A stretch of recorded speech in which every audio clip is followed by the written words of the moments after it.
Hey runners of the wild, so the following videos are little tips and tricks to help bulletproof your ankles. I hope you guys enjoy.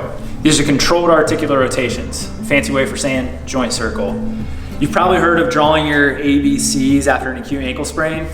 All we're trying to do is be a little more specific and more or less scrape the entire aspect of your ankle mortise joint. So the way that we do that is we're gonna trap your thigh into your body here.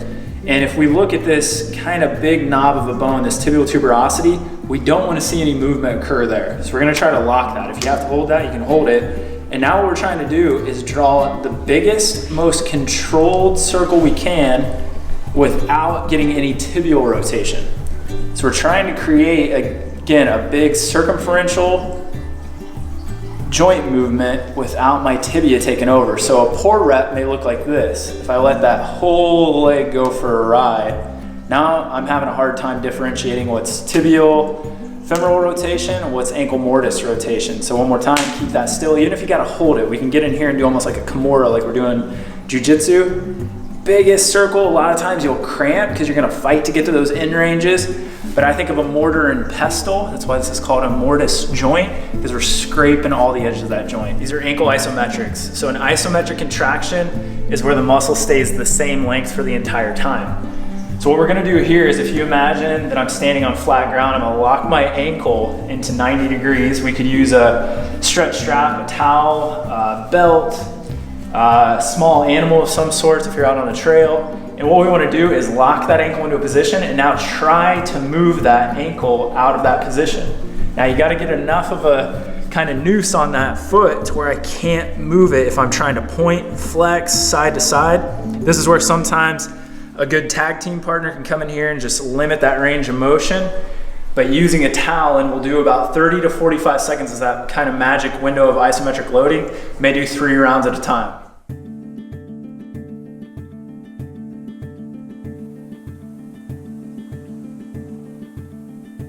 So these are single leg deadlifts. It's very important early in ankle rehab to start getting your hip and your ankle to talk, right? Your hip is going to allow your ankle to do what it needs to do. So one of those drills, single leg deadlift. In the beginning, sometimes balance is an issue after an ankle sprain, and we kind of get that blind ankle syndrome where we lose a lot of that proprioceptive feedback. So we don't want to learn to do a movement based on poor balance. So the last thing I want to see is I go into a movement like this and I'm kind of shaky. So I'd rather give some support. So a foam roller, a good friend, a stick, whatever you got. And all we want to do is hinge at the hip, slight bend at the knee. We're probably going to hit about a 45 to 50 degree angle, basically wherever that would put your hands at mid tibia or mid shin. So again, using that foam roller, I can do it 2 different ways. Just simply use it on the ground, or I can put that between my foot and my hand, and now I have a dynamic balance component here where I can press between the two, and this creates a lot of stability. Now a couple notes here.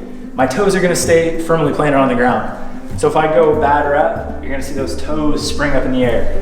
Nobody in the history of the world has ever taken off to jump off one foot and their toes be up in the air. Second thing, if I'm coming down the line here, this is a very common mistake. If I turn, we'll see people can opener. They'll rest on that kind of hip right there. What we want to do is have the hips parallel to the ground. Some scale up for this is if I put a little resistance band around my foot, cross that over to my opposite side hand, and now as I go, this gives me some stability, but also some resistance. So again, I go down and I come up, and this is creating resistance, but at the same time stability. And then our highest level where we can actually turn this into a true exercise and part of our cross training, same drill, we tend to go cross body again for a little bit of stability. And we don't have to go all the way to the ground. We'll see a lot of people sacrifice lumbar flexion to go to the ground. Like I said, this is about getting your ankle to be stable while we move around a dynamic tip, or I tend to call them supination curtsies. So this is a good way to start moving in a different plane of motion around the hip and ankle. So this move basically looks like this, and you can see why it's called a bowler squat. Let's say balance is an issue. We're in that ankle early phase rehab. I can use a slide plate, a paper plate, I can use a towel on hardwood or tile, but now I can create another point of contact and slide that back foot behind. Some key points here. If I'm facing the camera here, you're gonna see that this knee tracks out over that second to third toe. So that kneecap's gonna point out over those toes, which technically is in line with the ankle mortise joint. That would be a faulty rep right there where that knee starts to cave in, what's called valgus, right? And that's kind of a precarious position of the knee. So again, bowler squat, knees tracking out to that second or third toe, toes are firmly planted. If I want to spice it up a little bit, get rid of the slide plate, gently tap. And you should feel a little bit of stretch through that lateral glute complex. And then we can always add a little bit of weight or resistance. Just like that, no need to get the weight all the way to the ground. Obviously, one of the most typical complaints after an ankle sprain is ankle stiffness. So as we get out of that acute phase, we have to get that ankle moving more.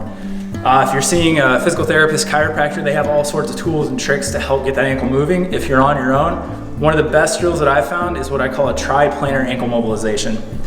So your ankle has kind of 3 knuckles. It's not that it just moves forward. It has a bit of rotation that allows it to move in technically multiple planes, but we're just gonna pick 3 of the strongest planes. So find yourself a wall, a tree, a trail buddy. We're gonna plant the foot firmly. So now we don't wanna see that foot rocking, or we don't wanna see the heel lift. Plant, we're gonna go forward as far as we can. So this is called ankle dorsiflexion. We're gonna bounce back. We're gonna go forward and in, and then forward and out. I get a little rhythm to it. So pick your favorite song, right? If you're Michael Scott and you're learning how to do CPR, it's gonna be the Bee Gees, Staying Alive, right? 100 beats per minute. Otherwise, we're just getting this little rhythm and mobilizing. This is a great drill to hit before a run. Now, if that's not quite enough and we're really restricted in that ankle, we can start mimicking what's called a mulligan mobilization, where we apply pressure against the joint. So here I have a resistance band of about 30 pounds. I'm gonna put some decent pressure on it. I'm gonna use the same mobilization technique. So forward, forward out, forward in, and we gotta keep that ankle moving. Post ankle sprain, our ankle and our foot tends to get a little lost in space. So we have to reintegrate those joints and tissues and the small nerves in the end of our feet, which there's around 8,000 nerve endings in each foot. So we gotta wake those puppies up. So there's a couple drills I'm gonna show you, a couple things you might already be doing, but we may throw some little tweaks at you that can make it just that much better. So first things first, this is something I challenge everybody to try. So we're gonna call this toe yoga. So even if you haven't sprained your ankle, try this. Can you independently lift that big toe without these other 4 toes showing up? Look, I got these nasty trail toes, guys. And then I gotta be able to do the reverse. And then I gotta be able to dance back and forth.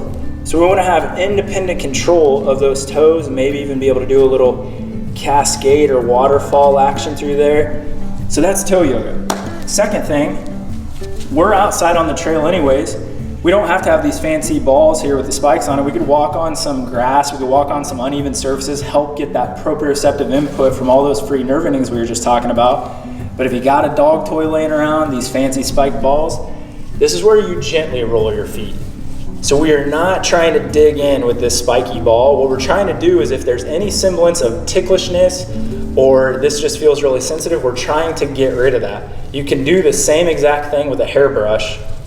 Last thing that I think all of us as runners should be doing is trying to stand on our lacrosse ball, not just gently roll.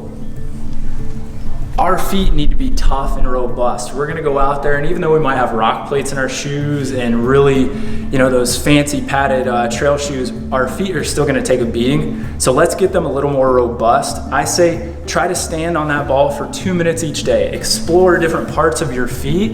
If you find a spot that's really tender, back off, roll that spot. I promise you one thing, give yourself 2-3 weeks, you're gonna be able to stand on this thing like a champ. These next drills are definitely not something to do right after your ankle sprain. These are what we're gonna try to do to not ever have that ankle sprain again, but here's my caveat on that. We're running on trails, uneven surfaces, blasting down single track, we're gonna roll an ankle. So the goal here is to limit injury, but also when we do have that ankle roll, reduce the grade of sprain, so maybe take it from a grade 3 to a grade 1, or at least reduce the amount of pain. So we're trying to build tolerance through these tissues and joints. So a great way to do that is, first of all, make sure that I can get my foot into the position that I would roll it in. I know this may seem a little confounding, right? It's a conflicting idea to put my foot or joint into a position that it would get hurt in, but if you're not comfortable in that position and I get thrown there by the trail, not under my own volition, I'm probably gonna run into a problem. So good thing is, can I get each ankle in what would be called supination inversion? You've all heard of an inversion sprain. If I can do that, okay, let's see if we can get both at the same time, and these are called butterfly squats. So now we just start to load this position. And it's not that we've got to add a bunch of weight, do a bunch of reps, but I should be able to get into these positions and be. So that was our videos for Bulletproof Ankles. I hope you guys enjoyed. I hope you learned something. I hope you can use something tomorrow out on the trail to help get your ankles better. If you have questions, get a hold of me, drbeaubeard@gmail.com or @drbeaubeard on all social media.